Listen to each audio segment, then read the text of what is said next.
Hi, I'm Douglas Mason, President and CEO of Rainy Mountain Royalty Corp., RMO, on the TSX Venture Exchange. Rainy Mountain Royalty Corp. is a Canadian-based mineral exploration project generator. The company currently holds multiple property interests in Ontario with joint venture partners and is seeking further joint venture partners for other drill-ready properties in our portfolio. For more information, please visit our website at rmroyalty.com or call me at 604-922-2030.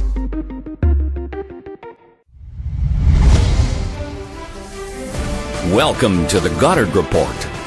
Comments made on the Goddard Report and TalkDigitalNetwork.com are an expression of opinion only. Here is Jim Goddard. My guest is investigative reporter Spencer Fernando. You can find his articles at SpencerFernando.com. Welcome back to the show, Spencer. Good to be here. Spencer, not often television from Parliament Hill is all that enticing or engrossing, but the Jody Wilson-Raybould testimony at the Commons Justice Committee, riveting television. And what does it tell you about the way the government works?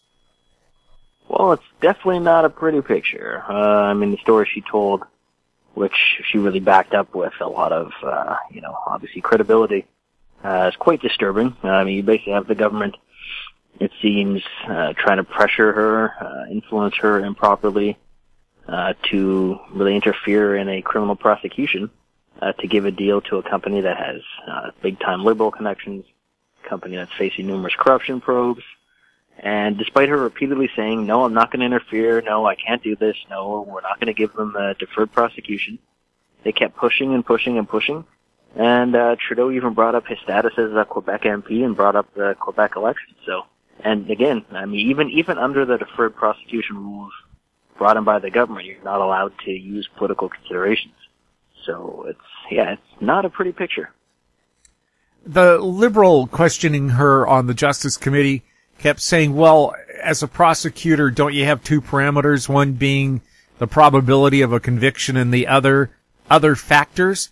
But from what I've seen covering the courts for decades is that those other factors are things like, have they offended before? Would the community be outraged if charges were dropped or changed? And what's good for the community? What's good for that person? Not, will this cost jobs or ruin somebody's reputation? Yeah, even in the legislation the government brought in, its economic considerations are not allowed to be used. And the reason for that is very clear, because then if any company could just say, oh, we're too big, so you can't ever charge us, and that'd be a pretty big incentive for companies to break the law all the time. And just if they got caught, oh, well, we're too big, so we can't get in trouble. The Liberals trying to question her clearly didn't really understand what they were talking about, which actually makes a lot of sense, because the deferred prosecution agreement was snuck into a big omnibus bill. And apparently, before the Liberal MPs even knew it was in the omnibus bill, SNC-Lavalin was already lobbying the government on the issue. So SNC-Lavalin knew the deferred prosecution agreement was in place, was a possibility, before MPs even knew it was a possibility. So, yeah, they've been really left out of this whole thing, and now they're trying to defend Trudeau, but they really look like fools doing it. Why was that deferred prosecution agreement put in? Was SNC-Lavalin in mind when they did it? It sounds like it. Oh, yeah. It sounds like that's the sole reason they put it in. This is a company that, under Canadian law, if they're found guilty of these charges, then they would be banned from federal contracts for 10 years, which they say would destroy the company. That's the argument they're trying to make. That kind of sounds like fear-mongering. It's a company that does business in many parts of the world, so the idea that not getting Canadian government contracts would wreck the entire company doesn't actually make sense. And again, it's you can't just say that, a company is so big, so they get to do whatever they want and they can't be prosecuted. And the issue was, even if people think a DPA is a reasonable thing to use, that decision is up to the Director of Public Prosecutions, an independent office. She made her decision. Jody Wilson-Raybould, as the Attorney General, said she wouldn't interfere in that decision. And then she kept getting pressure to interfere. Well, it looks like Jody, as a good boss, shielded the employees underneath her from undue pressure. It certainly seems like it. She definitely seems to have strong ethical standards, resisted a lot of pressure. And I mean, it's definitely, from what she said, she was facing constant pressure. I mean, even after she told the PM and Gerald Butts and all these people over and over again, her mind's made up, there's not going to be a new decision, they kept pushing, which I think that really says it all. Why do you think Gerald Butts resigned? I think maybe there was the hope within the top echelon there that if he went, the whole thing would go away. If that was the thinking, then it didn't work at all. Now he's saying he wants to testify, so perhaps there's some sort of, he's able to speak more on it, not being in the government perhaps, but yeah, it's very questionable why he would go. It definitely didn't make the story go away. If anything, it actually brought more attention to the story because it made it look like clearly there was something that had gone wrong there. Also, Wilson-Raybould, she had part of her lawyer-client confidentiality lifted. However, it doesn't include the time after she was Attorney General and Justice Minister. Should they have made it a complete, open, and clear process? Definitely. I mean, they're still really restricting what she can say. And what's interesting about that is the whole incident where after the original story came out, Justin Trudeau said, oh, it's no big deal because she's still in the cabinet, so obviously she's fine. And then the day later, she resigned from the cabinet, which people said, oh, well, clearly she wasn't fine with what happened and didn't like Trudeau. Because Trudeau went out there and said, oh, I've been reminded of a conversation I had with her, which was not a conversation that she ended up backing up. So it seemed like what he wanted was he wanted to say, oh, she's still in the government, it's all fine, not let her speak about it and make it go away, which obviously backfired totally. But she's still not free to speak about what conversation she may have had when she decided to resign from cabinet overall. And I think a lot of people want to hear what the reason for that was. Also, is testimony before the Justice Committee done under oath? Yeah, I mean, yeah, it's interesting. I think you're allowed to refuse to answer questions. They can then push you to answer. But I remember a specific moment yesterday where, what's his name? Randy Bossino, I think, a liberal fellow. Yes. Who really made a terrible impression. He kept pushing for an answer. She said, I can't talk about this. He somewhat backed off. The liberal chair of the committee said, I can't tell you what you can and can't ask, but she's allowed to refuse to answer, and then we can push for answers. So, yeah, it doesn't seem like the committee is really pushing to punish people if they say something that is not backed up. But what's interesting about that is the kind of language they're using, which is they keep saying, oh, she spoke her truth.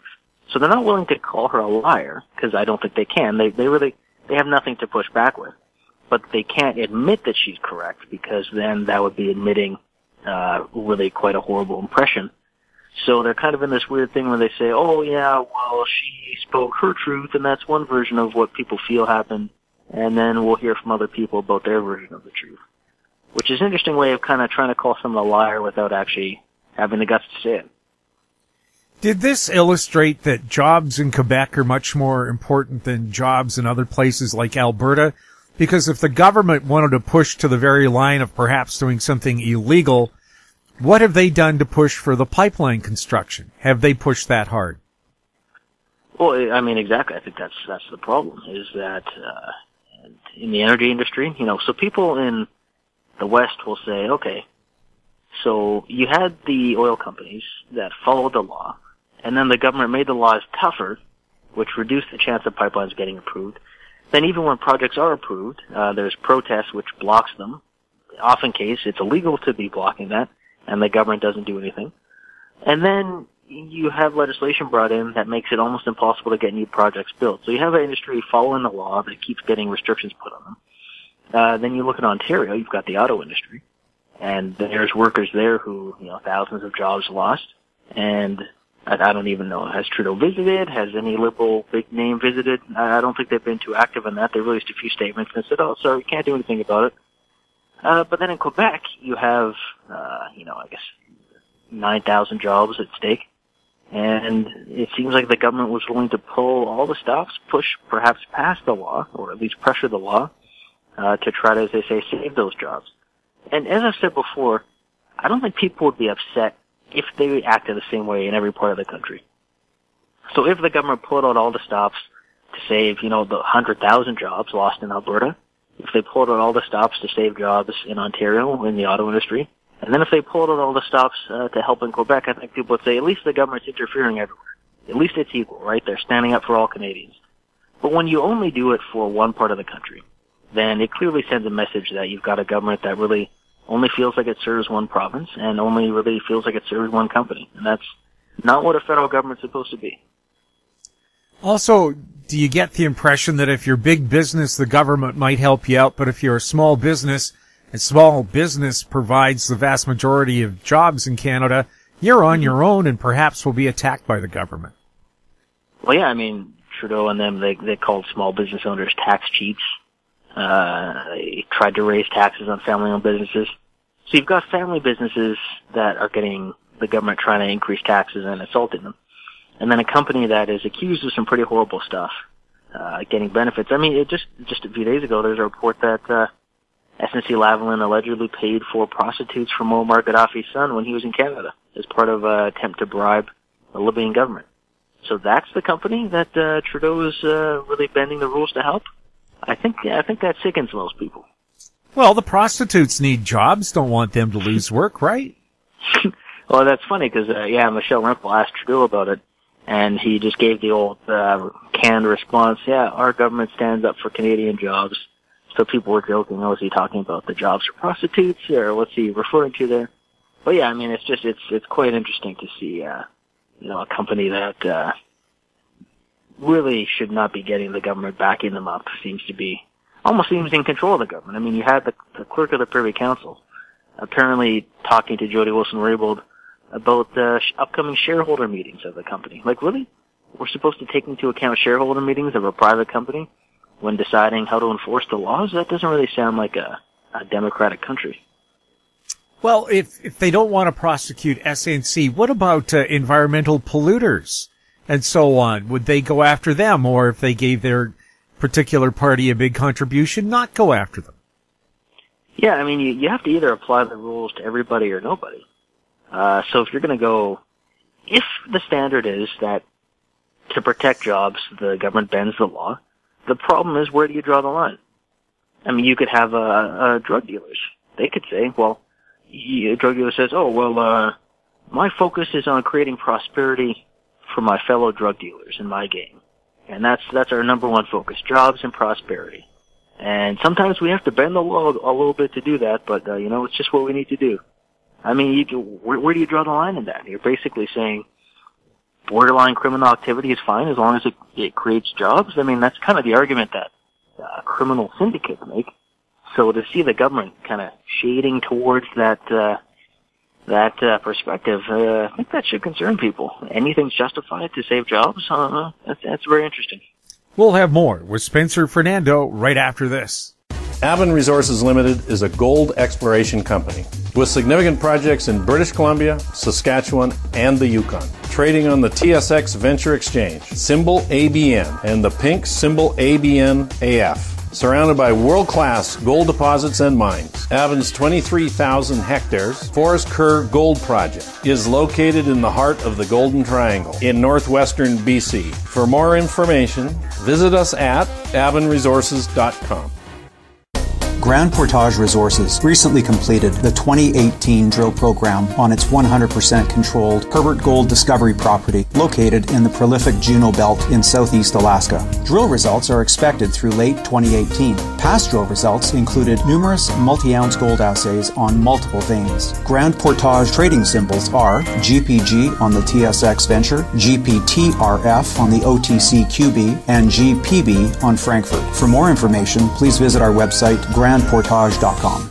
Welcome back. We're speaking with Spencer Fernando. Spencer, has the SNC-Lavalin scandal given the Conservatives and the NDP the ammunition that they need to go into the next election, or will people have forgotten all about this by the time it rolls around in October? Well, I think this is going to be a big deal, and I think the reason is because of how it conflicts with Trudeau's brand, because this has done a few things. First, it's motivated core Conservative and NDP supporters.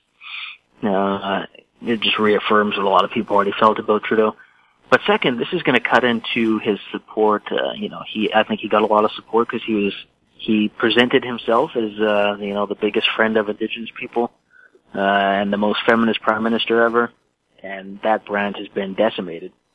So I think that it's gonna eat away at support in a few ways. I think people who may have voted Liberal because they thought they were less corrupt, they're not going to do that next time.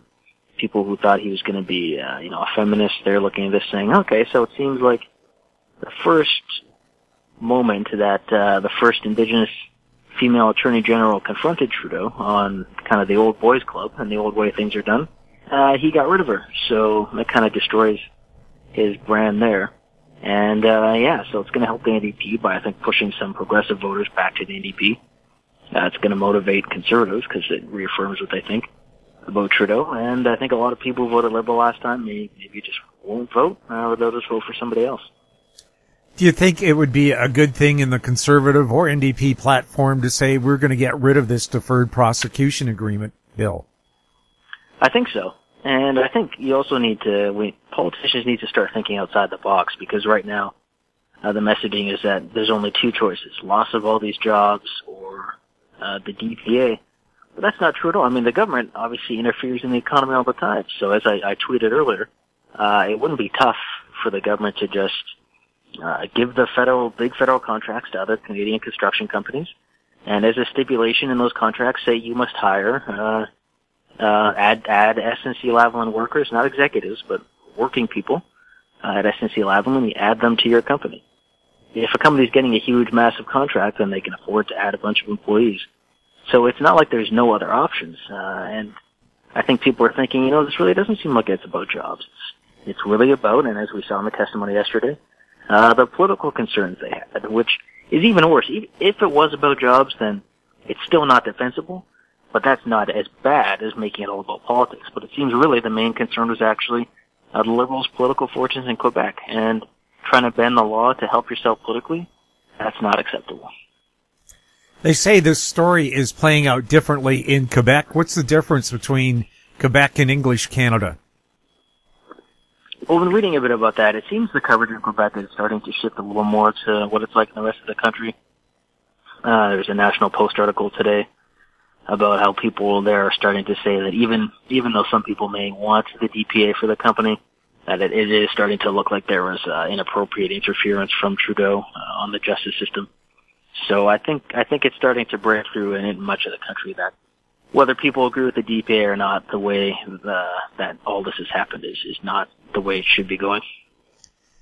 Did the Prime Minister accuse Jody Wilson-Raybould of perjury when she testified to the Justice Committee? Yeah, well, that's the thing. Like, he hasn't specifically said that. But what he has said is that he disagrees with what she said. Now, what's interesting is that she backed up things with notes. She read off notes she'd taken. She discussed in great detail timelines and everything that happened. And no Liberal not even Trudeau, has actually picked out a specific instance of what she said and refuted it. They've all made blanket statements like, oh, that's her truth, or we disagree. Trudeau said he disagrees with her accounting of events, which is interesting because he didn't provide his own accounting. So he's just saying, oh, I don't agree with her, she's incorrect, but doesn't say where she's incorrect or what she's wrong about. And she gave specifics and nobody else has, which I really think that's quite telling. Well, I know this is in public, but as a reporter, when I've encountered politicians, they always have an assistant with a little recorder recording everything that they say just to make sure that your reporting is accurate and you didn't make it up. Do they do that with other meetings? Well, I think I wouldn't be surprised if they didn't do that because they probably assume there'd be no need to. But I'm sure a lot of them will be going forward, and they'll be a lot more careful about what they say.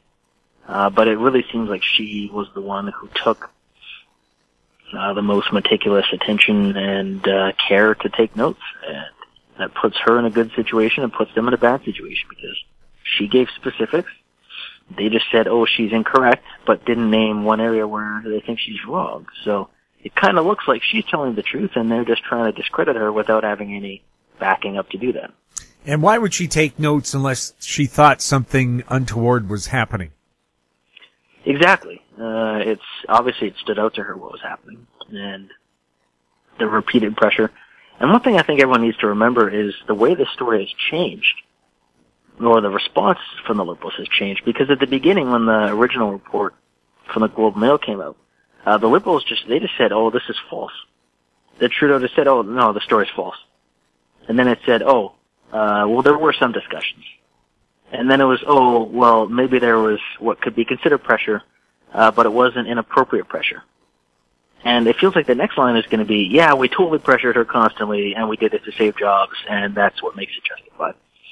So they keep changing their story and moving towards exactly what the original story was, and they're criticizing her without saying where she's incorrect. So it really seems like everything happened exactly the way she said it, and now they're trying to kind of retroactively say, oh, yeah, this all totally happened, but it's all fine. Which is, it's like someone being accused of a crime saying I'm totally innocent, and then by the end saying, actually, yeah, I did the crime, but the crime is not really a crime, so no problem. Well, it reminds me of those border shows you get to watch on TV where the customs officer asks a question, they get one answer, and then the person starts changing their story, and the officer said, because you're changing the story all the time, that makes me suspicious. Mm-hmm. Yeah, you see that on cops too, right? Like, yeah. Oh, so this is your car? Yeah, but I don't know how the drugs got there. Yeah, I mean, I put the bag in there, but someone else took the bag and they put something else in later. Like, okay, it kind of looks like it's your car and you had drugs in it. You know, so, yeah, that's how this is really looking. It's, you know, the story keeps changing, and it's the direction it keeps changing. It's changed from it's totally false to basically, yeah, it all totally happened, but it's okay, it's fine, we had a good reason for it. So, I don't know, I think the person who seems to be telling the same story consistently seems like the one who should be believed here. We'll have more with Spencer Fernando when we return. Hi, I'm Douglas Mason, President and CEO of Magnum Gold Corp, MGI and the TSX Venture Exchange. A 2015 drill program on the LH property intersected several high-grade gold intersections, including 11 meters of 20.66 grams per ton gold. Additional drill targets on the LH property have been identified by a 2018 drone airborne magnetic survey to further evaluate a pyrrhotite-enriched gold-bearing system. Please visit our website at magnumgoldcorp.com. Don't miss out. Stay informed. Receive the HowStreet.com weekly recap with thought-provoking podcasts, radio, and articles delivered to your inbox. Sign up for the HowStreet.com weekly recap on our homepage at HowStreet.com. Welcome back. We're speaking with Spencer Fernando. Spencer, the Parliamentary Budget Office says Canada's purchase of old F-18s from the Australian Air Force is going to cost us over $1 billion more than first suspected, 22% over budget. What does this tell us about the government when it comes to purchasing military equipment? It's just another failure. I mean, I don't think there's been a success in the last 2 decades. I mean, it's just, I don't know what the problem is, but it seems like they need to fire everybody and start from scratch because it's an embarrassment. Every single time, the government buys something for the military, it takes too long to get it, and it's low quality, and it's more expensive than they said it would be. So we lose constantly. And the people who lose the most, of course, aside from taxpayers, are pilots and the soldiers who actually have to use this equipment. So, I mean, we're buying old Australian fighter jets that they don't want because they're getting new ones. And we're getting those to replace other old fighter jets.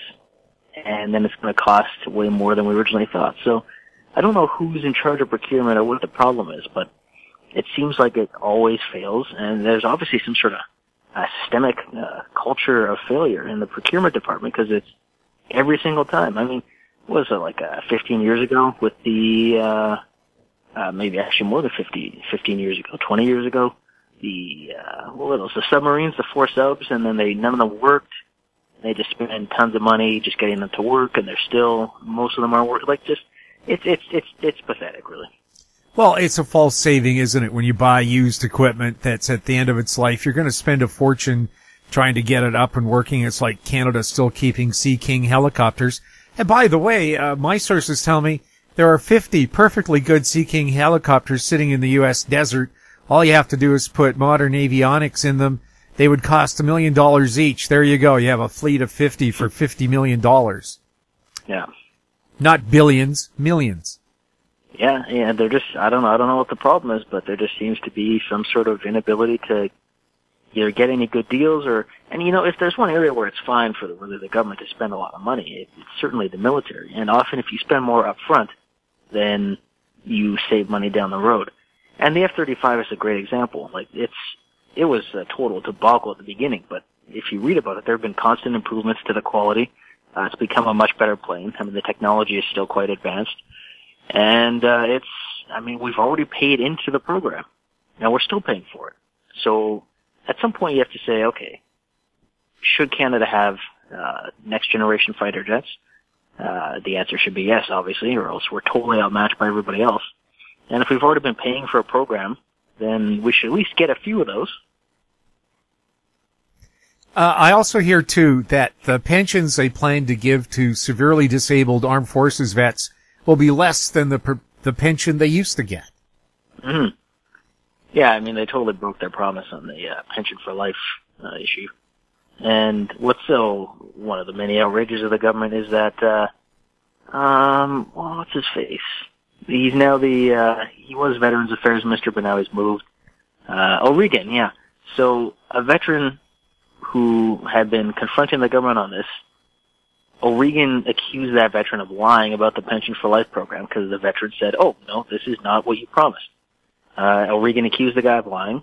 And then, it turns out the guy wasn't lying, and O'Regan was the one who was actually incorrect. Never apologized, never even addressed it.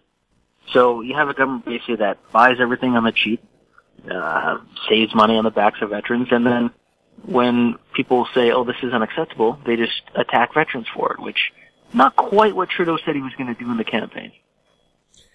What's going on with the Armed Forces captain who lost her leg and had to pay for her own prosthetic leg? From the last I've seen, there was a GoFundMe, and it raised quite a substantial amount of money for her. The government had promised, or had said they would look into it, but I haven't seen anything else on that file. Actually, I haven't seen anything suggesting that they've addressed it or done anything. Maybe they did, and they just did it quietly. I would suspect most likely that they just made the promise or made the comment to the media to make the issue they hope go away, and then just did nothing. Perhaps she should have requested a leg made by SNC-Lavalin. Yeah, maybe she would have gotten it. Spencer, thank you so much for chatting with us. Good to be here. My guest has been investigative reporter Spencer Fernando. You can find his articles at spencerfernando.com. You're listening to the Goddard Report on TalkDigitalNetwork.com. Find us on Twitter at TalkDigitalNet, our YouTube channel, Talk Digital Network. Questions for our guests or anything else can be sent to info@howstreet.com. I'm Jim Goddard. Thanks for listening. Comments made on the Goddard Report and TalkDigitalNetwork.com are an expression of opinion only. The Goddard Report is available online and mobile at TalkDigitalNetwork.com. The Goddard Report is a production of How Street Media Incorporated.